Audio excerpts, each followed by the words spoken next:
को किस मोड़ तक ला सकती है। एक दिन कविता अपने पति से कहती है, कौन है ये बच्ची, बताते क्यों नहीं, क्यों लेकर आए हो इसे यहाँ? कविता, ये मेरी बच्ची है। माँ पापा मेरी शादी शिवानी से करने के लिए मान नहीं रहे थे, लेकिन मैं उससे बहुत प्यार करता था। अब वो इस दुनिया में नहीं है, लेकिन सन्निका की जिम्मेदारी मेरी है। इसे मैं अपने पास ही रखूंगा। कविता ये देखकर सुनकर सन्न रह जाती है।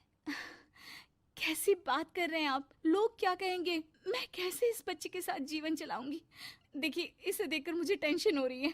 आप इसे ले जाइए यहाँ से, मेरी भी तो बेटी है, मैं उसका हक कैसे मार दूं? दिनेश कविता को किसी तरह समझा लेता है। देखो सन्निका, ये आज से तुम्हारी माँ है, इन्हें तुम्हें माँ कहना है। कविता को तो सन्निका को देखना भी गवारा नहीं है, फिर वो उसकी माँ कैसे बन पाती? और शायद दिनेश भी ये हकीकत जानता था। कुछ साल बाद देखिए, अब राधिका बड़ी हो गई है, उसके लिए किसी अच्छे घर का रिश्ता देखिए ना, शादी तो करवानी है ना। हाँ, लेकिन सन्निका उससे बड़ी है, पहले तो उसकी शादी तय करेंगे ना। जमाना जानता है कि वो एक नाजायज लड़की है, कोई उससे शादी क्यों करेगा? वैसे भी आता है क्या उसे, जो कोई उसे अपने घर की बहू बनाएगा? तभी वहाँ सन्निका आ जाती है। पापा, मुझे स्कॉलरशिप मिल गई है, आगे का सारा खर्चा यूनिवर्सिटी वाले उठाएंगे, मैं कल ही वहाँ हॉस्टल में शिफ्ट हो रही हूँ। लो, सुना दिया ना फैसला। अरे अब क्यों शिफ्ट हो रही हो, पहले ही हो जाती शिफ्ट, दुनिया में यूं कॉलिक तो ना होती हमारी। क्या यार कविता, एक तो खुशी की बात है कि लड़की को कुछ आगे बढ़ने पढ़ने का मौका मिल रहा है, लेकिन नहीं, तुमको तो केवल ताना मारना ही आता है। जाकर देखो शिवानी क्या कर रही है। अरे हाँ, मैं शिवानी को दूध देना भूल गई, वो कैसे उठेगी? कविता को ये सुनकर गुस्सा आ जाता है। हाँ हाँ, अपनी किताबों से फुर्सत मिले तब ना, मेरी बेटी ना कुछ खाए ना कुछ पिए, यही तो चाहती हो तुम। सन्निका, जिसने कभी कविता से बात ही नहीं की थी, क्योंकि वो उसे हमेशा कोसती, वो वहाँ से बिना कुछ कहे निकल जाती है। खाना तो पूरा बन गया, अब जाकर आराम से पैकिंग करती हूँ, कल वक्त से निकल जाऊंगी। देखिए जी, वैसे तो ये लड़की मुझे एक आंख पसंद नहीं, अपने कमरे में पैकिंग कर रही है। अरे मुझसे तो कभी बात भी नहीं करती। आप साफ साफ बोल दीजिए उसे कि घर से जाएगी तो सारा काम कौन करेगा, उसकी माँ। माँ का नाम सुनकर सन्निका भी वहाँ आ जाती है। नहीं, वो कैसे करेंगी, वो तो मर गई है ना। उस मनहूस औरत को मेरे घर में याद करने की कोई जरूरत नहीं है, समझी? वैसे भी ना होते हुए भी तेरी शक्ल में लगता है कि वो हमारे बीच में ही है हमेशा से। तो ठीक है ना, जब जा रही हूँ तो क्यों प्रॉब्लम हो रही है आपको? सन्निका घर से निकल रही थी, कविता ना चाहते हुए भी सन्निका को रोक लेना चाहती थी, और वजह थी सिर्फ उसकी सोशल लाइफ का डिस्टर्ब हो जाना। किटी में कविता की सहेलियाँ कहती हैं, क्या बात है, तू परेशान सी लग रही है, सब ठीक तो है ना? क्या हुआ, उस सन्निका ने फिर कोई तमाशा किया क्या?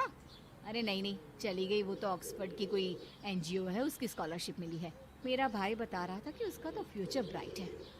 अरे चल ना, तुझे क्या, तेरा तो पीछा छूटा उससे। अरे कैसे क्या नहीं, घर का सारा काम करती थी, इसकी छोटी बेटी को भी तो उसी ने संभाला था। याद है, उसकी छोटी बेटी का जो केस हुआ था, वो भी अपने सर ले लिया था। हाँ, तो बदले में सारा खर्चा भी तो हम लोग ही उठा रहे थे ना, और पता है वो मुझसे बात भी नहीं करती, जैसे पता नहीं मैं ही उसके माँ के मरने के लिए जिम्मेदार हूँ। अरे खुद को क्यों दोष दे रही है, तूने जो किया शायद कोई नहीं करता। कविता को समझ में नहीं आ रहा था कि उसके साथ ऊपर वाले ने ऐसा क्यों किया। वो शाम को घर आती है। आज तो बहुत खुश होगी तुम, एक बला से छुटकारा मिला ना तुमको। बेचारी की जिंदगी नरक बना कर रखी थी। वो तो कहते हैं ना, ऊपर वाला सब देखता है। देखो, चुन लिया उसने अपना रास्ता। कविता का मन तो करता है कि वो पति को सब कुछ सुना दे, लेकिन सामने सास खड़ी होती है। ये तो है, बेचारे को खाना बनाने से लेकर घर के सारे काम करने पड़ते थे। बाहर का भी कोई काम होता तो वही देखती। अब देखते हैं घर का काम कैसे होता है। तभी कविता की बेटी उसके लिए चाय लेकर आ जाती है। लो माँ चाय, कैसी रही किट्टी? अच्छी थी बेटा, खाने में कुछ बनाया है क्या? हाँ, सन्निका दीदी जैसी ही सब्जी बना दी है, आप रोटी बना लो। और हाँ, कल मैं चली जाऊंगी इलेक्ट्रिक बिल और राशन लाने के लिए। अच्छा अच्छा, पैसे मैं दे दूंगी। सन्नी का कार्ड दे गई है ना? हाँ माँ, एक कार्ड तो देकर गई है। अरे चोर नहीं थी वो, मेरे बेटे का ही खून है। पता नहीं कितना घमंड भरा है इसमें। अरे छोड़ो ना माँ, जिसको जो बनना था वो बन ही जाएगा। अच्छा माँ, कल चलना है उसके कॉलेज में, सभी पेरेंट्स को बुलाया गया है। अब कविता तो जाने से रही, तो हम ही साथ चलते हैं। हाँ बेटा, उस बिन माँ की बेटी का है ही कौन। अब क्या था, कविता का गुस्सा फूट पड़ता है। हाँ, आप लोगों के जैसे तो इंसान नहीं देखे मैंने। अरे मेरे सामने ही अपनी नाजायज बेटी को लाकर बिठा दिया। रोज मैं उसे देखती तो एहसास होता कि कैसे आपने मुझे इतना बड़ा धोखा दिया। जरा सोचिए तो, अगर ऐसा ही कुछ मैंने किया होता तो। अरे रहने दे, क्या नहीं किया तूने उसके बदले में। उस मासूम के साथ क्या क्या करती थी सब जानते हैं हम। अरे छोड़ो ना माँ, ये तो एक बात लेकर बैठ जाती है। चलो सोने चलते हैं। अगले दिन दिनेश और उसकी माँ सन्निका के कॉलेज में जाते हैं। कैसी हो बेटा?